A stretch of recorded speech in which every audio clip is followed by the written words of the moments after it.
থাকবে না, থাকবে না। বাংলাদেশ নামে কোনো দেশ পৃথিবীতে থাকবে না, হারিয়ে যাবে। মোহাম্মদ ইউনূস কি মনে করেছেন? হ্যাঁ, এই যে এই সমস্ত দাঙ্গা ফ্যাসাদ করে পাকিস্তান থেকে অস্ত্র এনে আপনারা এই পশ্চিমবঙ্গে আক্রমণ করবেন? থাকবে না। সুপ্রিয় দর্শক, আজ আমাদের স্টুডিওতে এসেছেন একজন বাংলাদেশের স্বনামধন্য লোক, হার্পিক মজুমদার দা,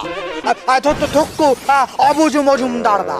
তাকে বাংলাদেশ থেকে কিভাবে বার করে দিয়েছে, তাকে কিভাবে অত্যাচার করেছে, সেই খবর, সেই সমস্ত কথা আজ দাদা আপনাদের সামনে খুলে বলবে।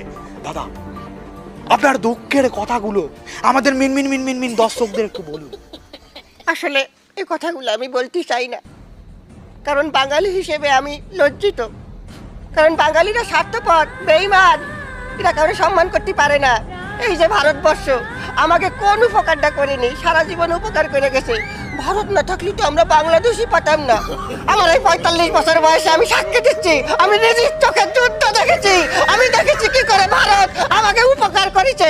ভারত ছাড়া আমরা কোনোদিন স্বাধীন হতে পারতাম না।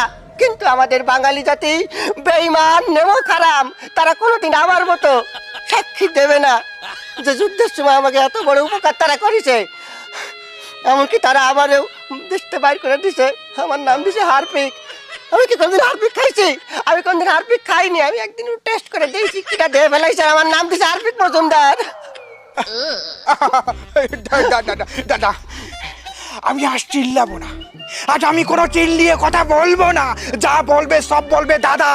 তার মতো একজন নিরীহ শান্ত লোককে কিভাবে বাংলাদেশ থেকে পাশায় লাঠি দিয়ে বার করে দিয়েছে আপনারা দেখেছেন সেটা।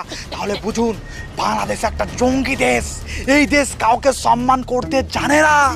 আজ আমি আর চিল্লাবো না, আমি খুব ক্লান্ত, পরিশ্রান্ত। আমি শুধু একটা কথাই বলবো,